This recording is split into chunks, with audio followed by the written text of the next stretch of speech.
I think I heard what you said, but the festival's going fucking great. I'm having an amazing time. Yeah, that's amazing. The film just had the world premiere, right? It was Yeah, that's on right. it was on Friday. Yes, yeah, it was on Friday night. It was first time the world's ever seen it, and it was a great audience. It was a ton of fun. Yeah, so just to just to start is hi Angus, I'm Pedro Lima. I'm talking to you from Brazil, but this is for Keith Loves Movies, which is a Canadian outlet. So thank you so much for talking to me. Yeah, Uh, lovely to meet you.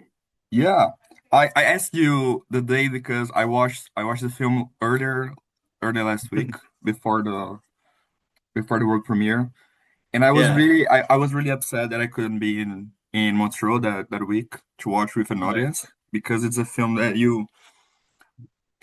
is really good at home, but I feel that when you're on an audience that is eating that up, it's going to be like an insane experience.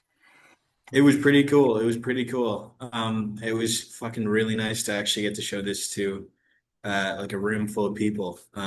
It's been a lot of it's a lonely process editing and watching a movie with everyone who's been in on it and keeping it secret for a while. So it was pretty fantastic to go into a packed room and have everybody laughing along at all the right points and everything. It was perfect night.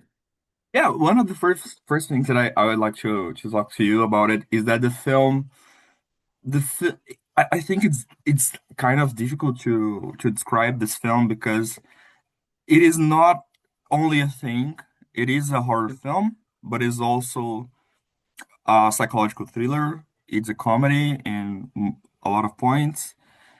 So, how was for you when you were writing the film to find the right tone? Because you play with different genres, but at the Yeah. end it worked because it's coherent. So, how was for you as a writer, to find the correct tone for the film?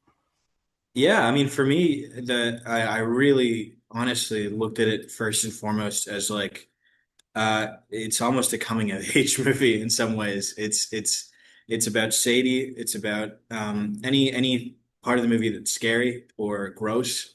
It's because she's going through something scary or gross about her self-exploration.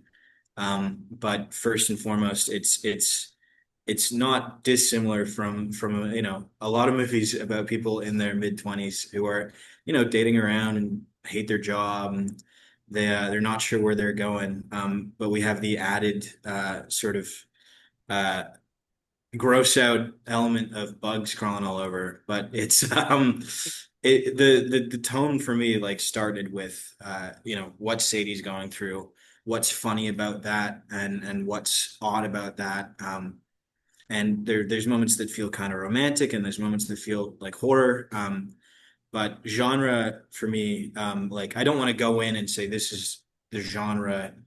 Let me work around that. It's sort of nice to have a little dip in a few different pots with that, and have a scene that's scary, and have a scene that's romantic, and have a scene that's suspenseful, and have a scene that's funny. Yeah, yeah, you said something that I think it's really it's why it works so well for me because I feel that lately when you are having films about the 20s or the early 30s, like Discovery, the early adulthood, it's usually a indie drama or a dramedy about it. But when I was watching it, especially because of the performance by Tirion Healy, I know that Mm. you guys work in all of your films and you worked a lot of it together, and you can notice the chemistry between director and star. But because of Excellent. her, yeah, because watching it, I felt like watching one of those European horror films or thrillers from the 70s and 80s. I think one of the very lazy references in the comparisons that I can do to this one is Possession. It's a very Yeah, lazy. But when I was watching it, it was like, yeah, this is a Tyrion Healy in her Isabella Gianni performance in her era, and yeah. That's very cool. That's very, she'll be happy to hear that. Yeah. Yeah, Um, because it really feels like it. And I was going to ask you. I thought about it yesterday. I need to ask you, Angus, what was on the mood mhm. board for Insectasy? Because I feel there are Yeah. a lot of different inspirations that are not only horror but are like all over the place, but it works so well together. So what was on the mood board for this when you were seeking funding? What was on the mood board for the film?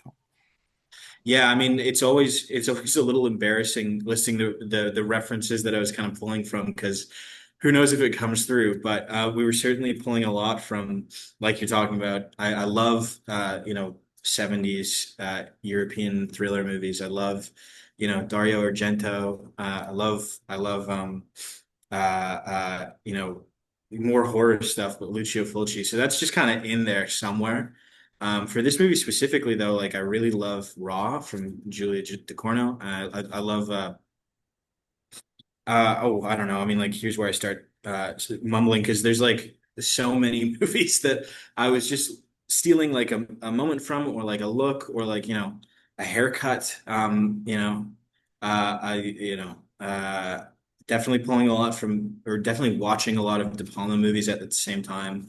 Certainly, there's like a Cronenberg influence in a few places. Um, what am I missing here? What am I? There's got to be like something huge that I mean. I also like just with the camera work, like I was trying to do, um, and this didn't totally come off because we're still figuring out a thing. But like I'm trying to figure out how Robert Altman shot his movies. Still, like I'm just like the way he's zooming in on things and moving around is just so fucking fascinating to me. So I'm trying to pull in that kind of camera work and something that feels a little outdated at times, but just give it that sort of heightened feeling in a few places. Because again, it comes from Sadie. Sadie's a funny character and she's a little over the top and she dresses a little over the top. And so I wanted the movie to feel like that. I wanted it to feel kind of heightened and from her perspective. Yeah, you mentioned I was finding something here because you mentioned Robert Altman. I have a huge Yeah, pile yeah. of books to read, so Oh yeah. I should stop buying books, but I can't. The only thing that I Yeah. spend money is books. So one of them, it Yeah. was it was one that I got on a used copy stores that you buy stuff for $5 or cheaper. It was Yeah. it's actually a catalog for a retrospective, but it was it's called The Many Oh yeah, Lives yeah. of Robert Altman. So it explained all Yeah. of his films. When you mentioned, I was going to like, oh, I should I should Yeah. show Angus this because it's really cool. And also, I watched Nashville recently. It was like less Nashville's than a month. rules. And when you watch it, it's actually insane because there are a lot of threads and a lot of characters, and you said he's not going to pull it off. It's impossible to Yeah. pull it off. And in the last scene, he pulls it off. When it happens, that thing happens. You said, yeah, Yeah. he did it. Yeah, he did it. Yeah. He's But a genius. Yeah. but this is what I mean. This is why it's kind of embarrassing because it's like nobody would see Insectasy and say, "Oh, he's doing Robert Altman," because I'm not really like. But Yeah, that's no. that's that's something that I'm pulling from. It's just like how is he using the camera there? How's he shooting a scene? Because it's so unique, it's so different, and I'd love to figure out what he was fucking on, man. Like it's cool. Yeah. Yeah, it's kind of insane. It's kind of insane career if you look at perspective. He does Nuts. everything and he pulls off everything. So it's kind of cool. And you mentioned something that I was actually going to ask you. Yeah, yeah. Because you said that, oh, one of my references were Lucio Fulci, it was Argento, and in my review, I wrote that because when I was listening to the score, my Mhm. Thomas Cepeda and the Rats That Drink Blood, one of the Yeah, greatest yeah. names of band ever, uh, Right on.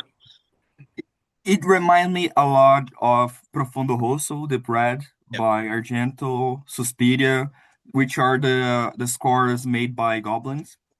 Yeah, I Right. love I love Goblin so much. I Yeah, love and those. Like, yeah, I got to see Claudia Simonetti live in Vancouver once, and I was like, nobody else knew what I was talking about when I was so psyched, so psyched to say where I was going that night. But it was, I love that shit so much. That music is amazing, and again, it's heightened. It's odd and it's funky and it's really not typical for movies that you see. Like especially not horrors or thrillers, but I love the music just sort of having a life of its own in the scene like that. Yeah, Yeah. I noticed that because just a fun fact, I don't know if you know, but the lead member of Goblins is a Brazilian. He's from São Paulo. I think this is Oh, I so didn't know clear. that. Yeah, I didn't know. he's from São Paulo.